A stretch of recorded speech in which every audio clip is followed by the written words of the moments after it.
Mhm. Guess who's back in the house? I hope that you guys are having a lovely day. I am so excited. So I actually woke up at 4 a.m. today to watch season 3, episode 1 of Boulet Brothers Dragula. We have had to wait 2 whole years for this episode to debut, and I'm so excited. And so, the Boulet brothers always have amazing skits on their show, and this first one did not disappoint. And so, they are sedated in a hospital, and they have to be transported by EMTs to the state pen. And so on the way to the state pen, the Boulet brothers attack the EMTs. And so the ambulance is on the side of the road. The EMTs are bloodied and dead. And so a driver approaches, and the driver is actually Cornbread Jate, who I really love. And Cornbread actually entered into a Boulet Brothers competition and won, and has since her bookings have exploded. And Cornbread, if you don't know, is a local LA drag queen who is everything. And I'm actually going to post a video of her from the downtown Los Angeles Pride event probably later today with her family. And so um, we start the episode and we go immediately into Dragula headquarters, which is it's the competition portion of the show is filmed at the Globe Theater, and the Globe Theater is where they host all of their parties. And the actual like stage looks it always looked good, but it just looks gorgeous. Oh, hi, my love. Day the QT 3000. I hope that you're having a lovely day. Thanks for coming into the chat. Um, and so they say that they are looking for artists who are radical, fearless, artistic, shocking, and who can elevate the art of drag. And then they introduce us to all of the contestants. And the first contestant is Madeline Hatter, who is a seasoned queen. I've heard about Madeline for years. Actually discovered her on this really cool New York Party Life website, and she is known for her like shockingly red hair, like the Mad Hatter. And I was really shocked to learn that she was on the show because she is someone who has been in the business for a very long time. And so um, I really can't wait to see what she brings on the show. And then we meet Landon Insider. Landon Insider is a legendary drag king based out of LA, who really is someone who was looked at in the drag community as the go-to drag king for all kind of like major events. Like Landon was even featured on Lady Gaga's, I believe it was the Applause lyric video with Shangela, or maybe it wasn't Applause. Gosh, I can't remember.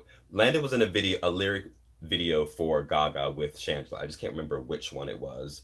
Um, One of my favorite Landon performances is of Peter Pan. You have to search for it on YouTube.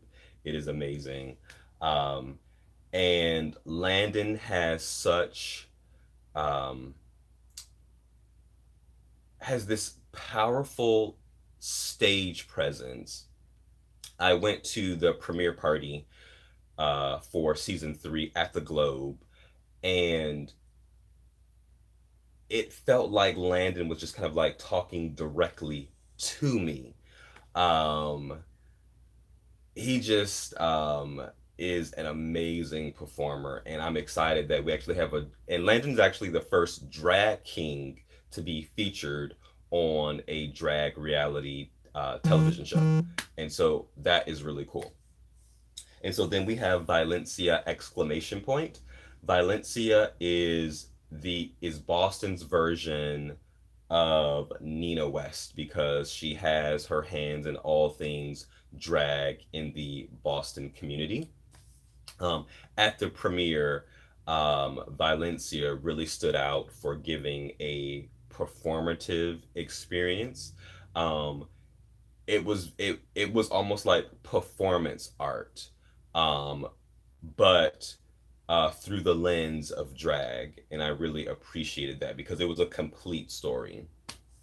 Um, Valencia's look wasn't my favorite. She was wearing kind of like this tutu with two donuts covering her nipples, so it wasn't the most exciting for an entrance room look. And then we have Priscilla Chambers. Priscilla Chambers is from Asheville, North Carolina, um, which is a tiny city. I've been there a few times. My aunt lives there, and it's a place that if you're from the city, you do not want to go there. Um, and is very young, 23. I'm actually shocked. And does this really cool thing with cigarettes. For her entrance look, her eyebrows were actually cigarettes, which was really cool. Um, she has she uses a lot of kind of like harsh lines in her makeup to exaggerate her cheekbones. Um, and her costuming can be very subtle, but uses a lot of small details um, to really tell the story. Um, for this next person, oh my gosh, Yovska. I feel like I'm mispronouncing that, but Yovska is from Canada, but her parents are from Mexico. And she gives origami nightmare brilliance. She does these kind of like couture nightmarish designs that are brilliant and breathtaking and highly stylized. For the premiere party, I was most excited to see her. And she did this incredible performance to Mr. Sandman, which transitioned into Beyonce's Beautiful Nightmare. But because of like copyright issues, when I uploaded the video on YouTube, um, I couldn't post Beyonce's song, so I had to kind of like remix it.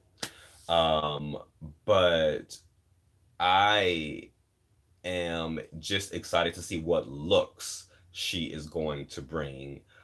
Because for this first episode, I was really impressed. Her entrance look was like this a ghost wedding dress dripped in pearls. That's the only way that I can describe it. With this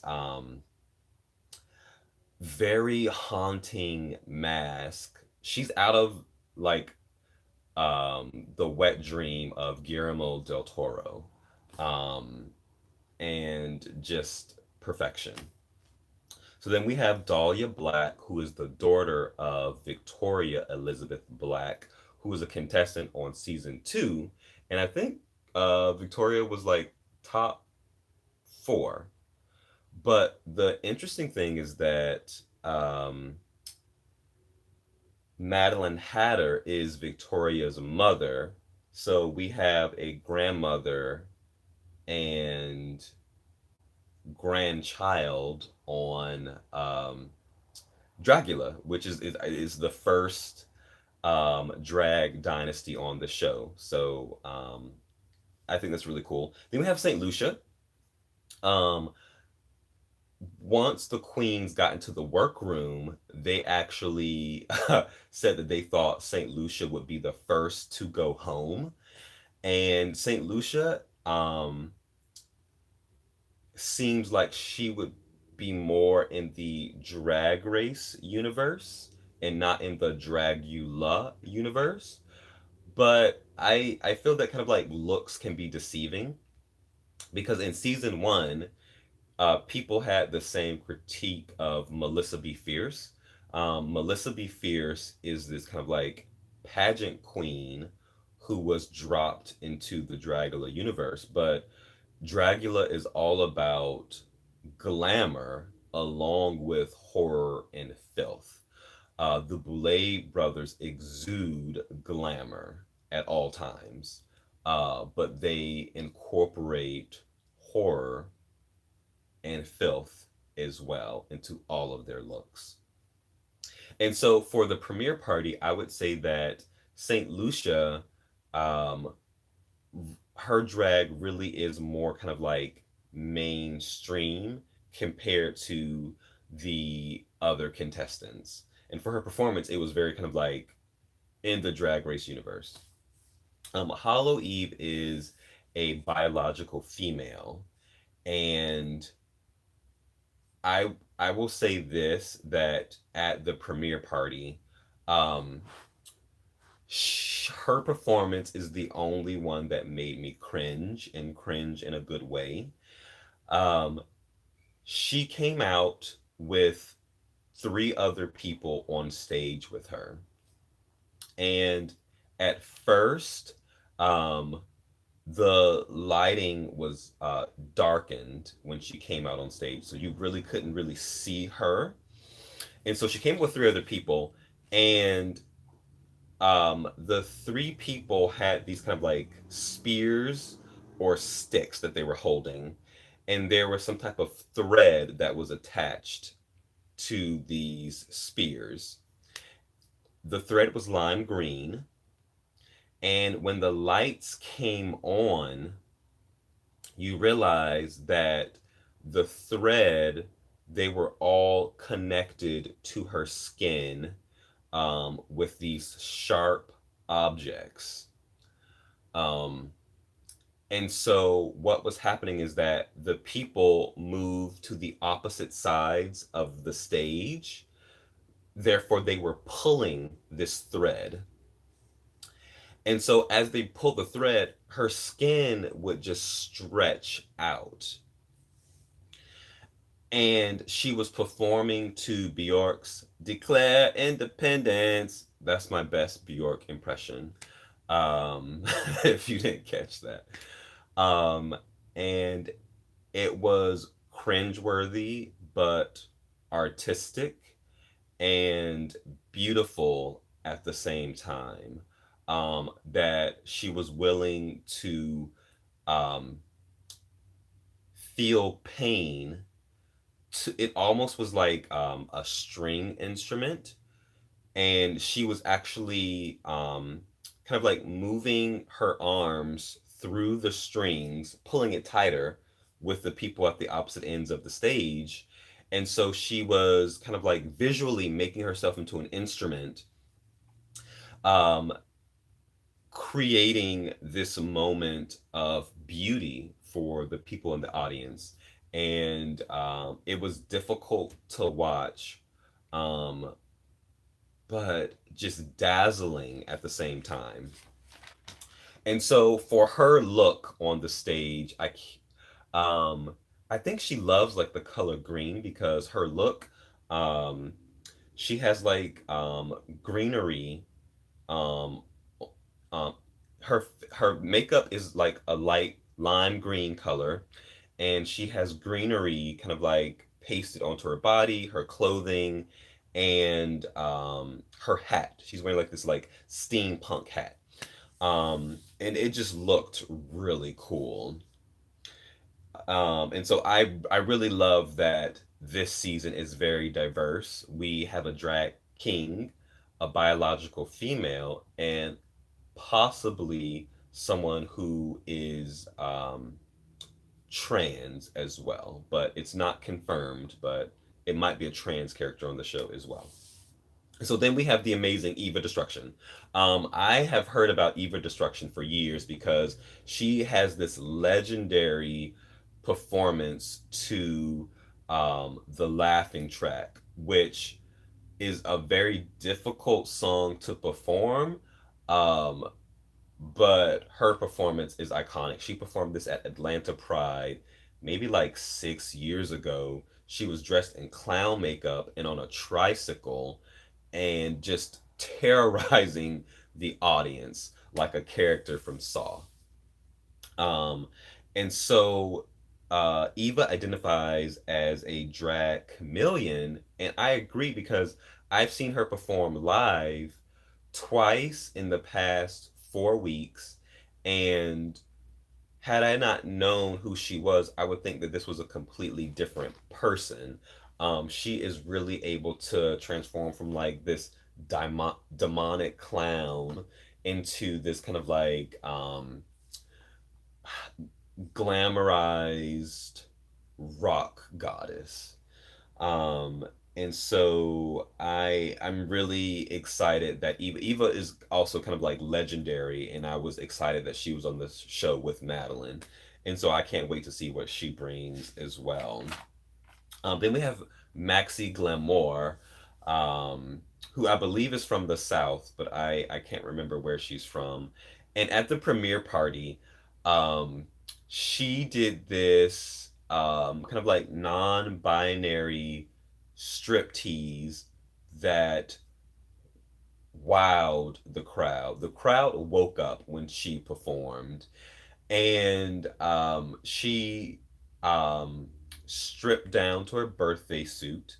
I actually posted the performance on YouTube, but a highly edited version. Um, Due to copyright issues, I could not use the song that she performed to, so I had to remix it. And then, of course, I couldn't. You can't show nudity on YouTube if you're a gay channel. Um, and so I had to kind of like chop it up. Um, and so, but the performance was incredible. I wish I could show the whole thing, but I can't. But the hilarious thing happened is that during the introduction, the Boulet brothers stated that it's interesting that your last name is Glamour, and we hope that you live up to it, which was complete shade, but I was here for it. Because the Boulet brothers, I keep saying Baloo, the Boulet brothers are all about glamour. Like, I have seen them hundreds of times, and there's never a hair out of place. The concepts are always well thought out, well executed. Um, they always look incredible. And so if your last name is Glamour and you are going to be in a competition for Dragula, you need to come prepared for to showcase the looks.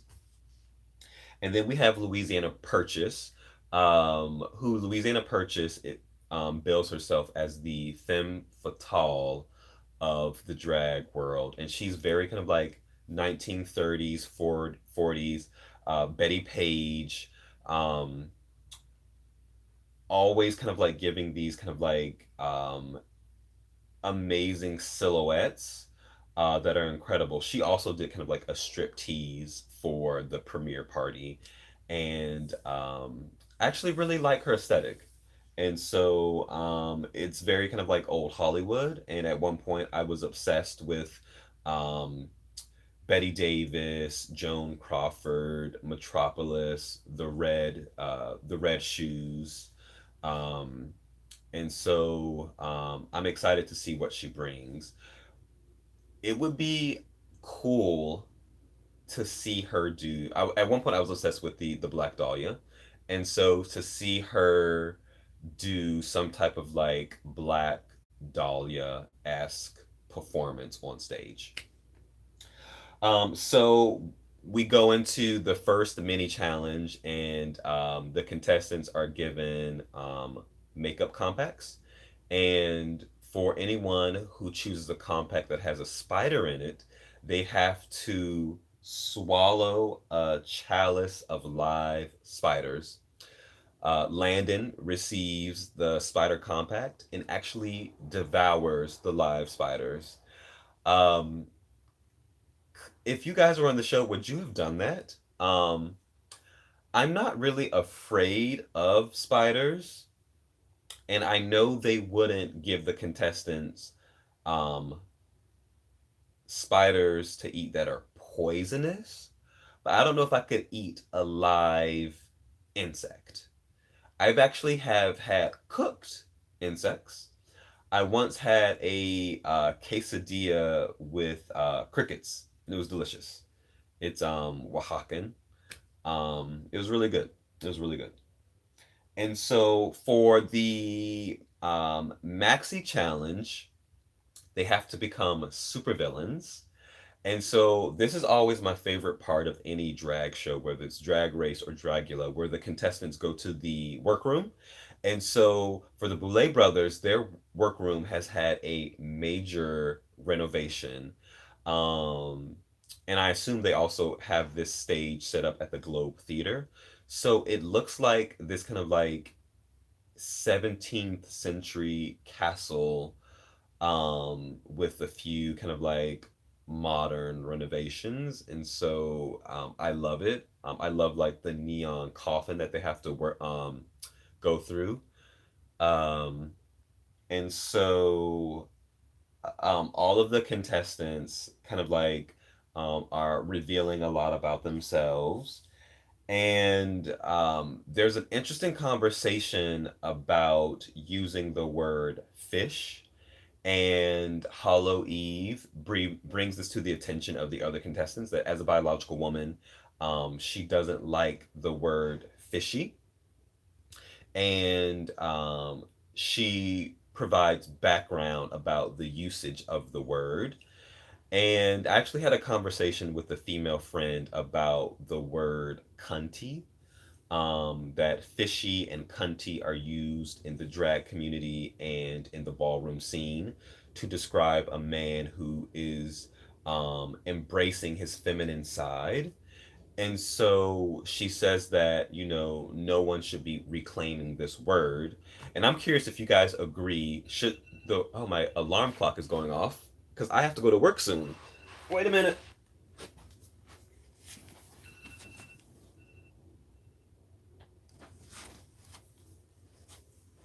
I actually was going to do like a highly edited version of this. Um but I have to go to work in like 30 minutes. And so this is the version that you guys are going to get. Um so long story short, do you guys think that we should um I say we, but like mainstream gay society, should fishy and cunty be deleted from the gay lexicon? I'm just curious what you guys think about that. And so the cool thing about the Boulet brothers never really go through the workroom like RuPaul does on Drag Race.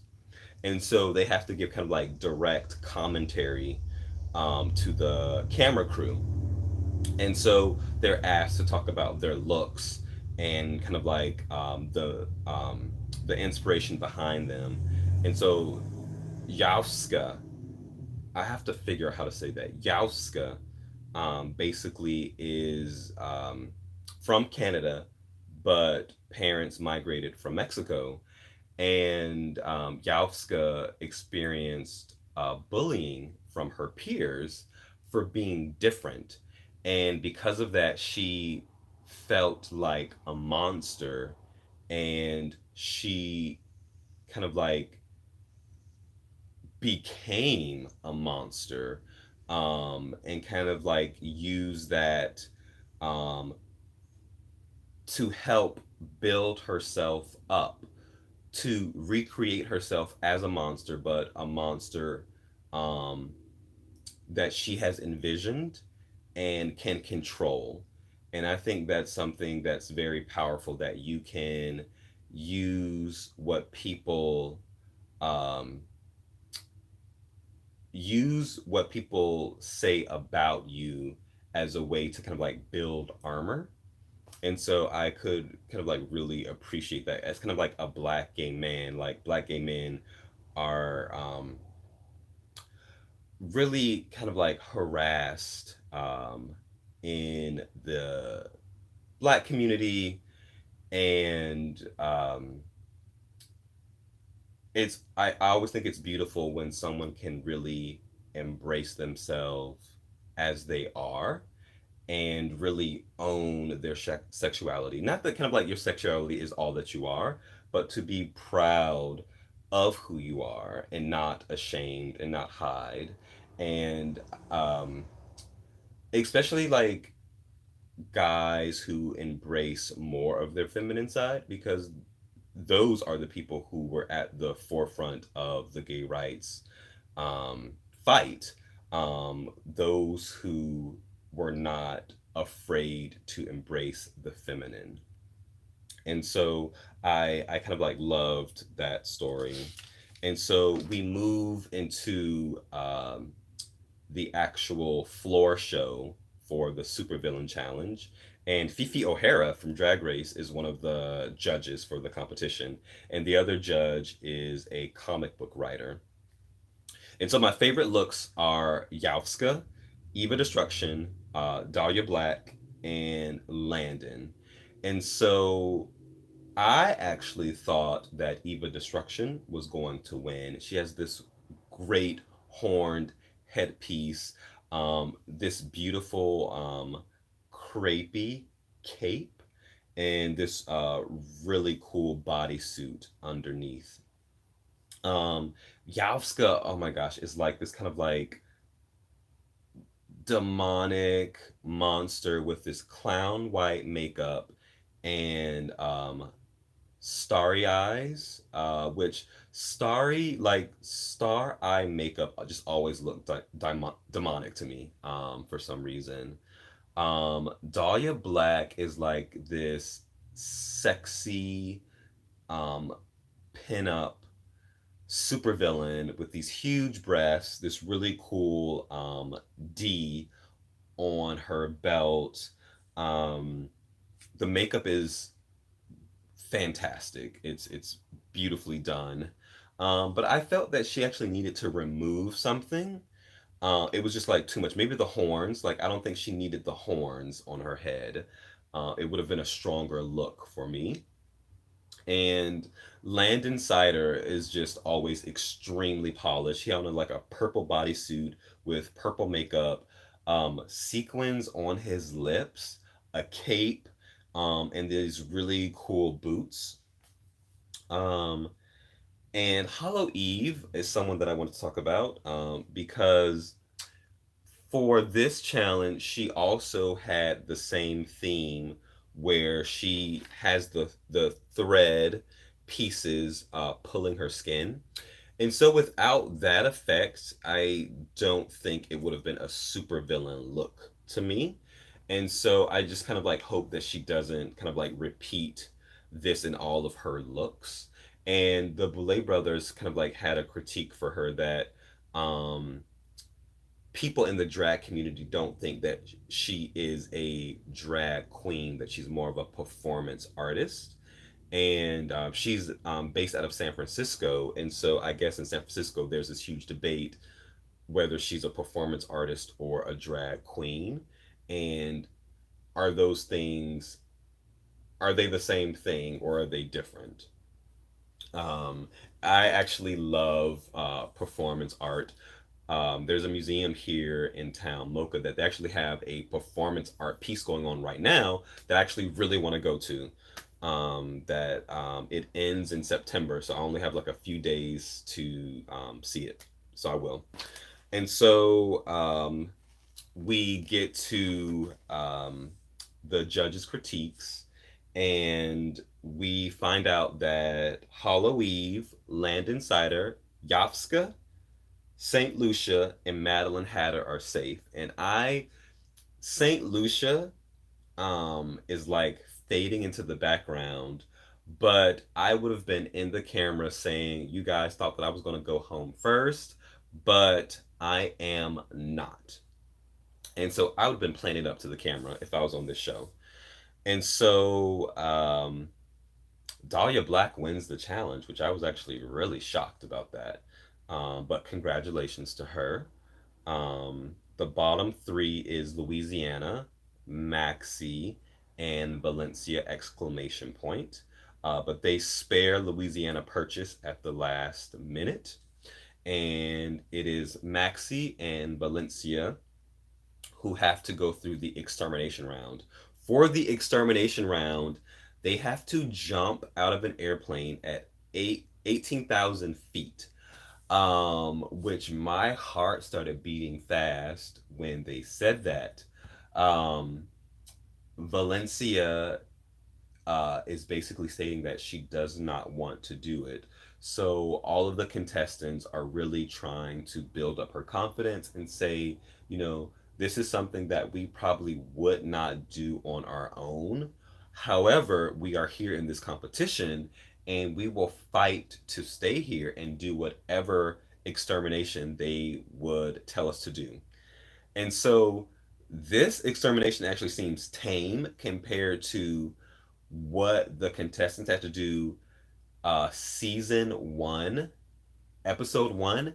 They were restrained, like their hands were tied behind their back. They were put in coffins, and I think scorpions were thrown on their bodies. If I had to be put in a coffin or had to jump out of a plane, I would jump out of a plane. And so um, Louisiana Purchase really kind of like tells her, you know, like, you need to do this, you need to do this, you need to do this. And so she agrees to do it. And so when they get on the plane, she actually backs out. And so Maxie has to jump out of the plane by herself. Um, and I hope during kind of like the opening of episode two that we get to learn about that experience because Maxie didn't want to do it either. But I can only imagine the adrenaline rush that you get from jumping out of a plane. I love flying to Europe, and I just love traveling and vacationing, and so the idea of just jumping out of a plane, um, gosh, like my heart was beating fast, but I actually I kind of want to do that. And so maybe I'll have a video of about my experience of jumping out of a plane. And so of course Valencia is exterminated. Um, and I can't wait to see what happens episode two. Especially, I can't wait to learn more about Saint Lucia and about Priscilla Chambers. Um, we haven't learned a lot about these particular characters, but I'm excited to see their journey and how they progress in the competition. So this is the end of my review as I have to rush to work. Let me know your thoughts in the comment section. And everyone who joined me for the live, thank you for joining. I really appreciate it. I didn't see all of the messages because they flash so quickly. But thank you guys for coming. Um, if this is your first time watching my channel, thank you for coming. Please subscribe. I have a lot of content, and I will be uploading more videos today from the previous weekend. But I hope that you guys have an amazing Tuesday and be kind to everyone. And if you are a gay man watching this video, we have to protect our trans sisters. There was an unfortunate incident that happened in LA on Friday where a group of transgender women were forcefully removed from a restaurant for being trans. And so we have to really protect our trans sisters. So do everything that you can to do that.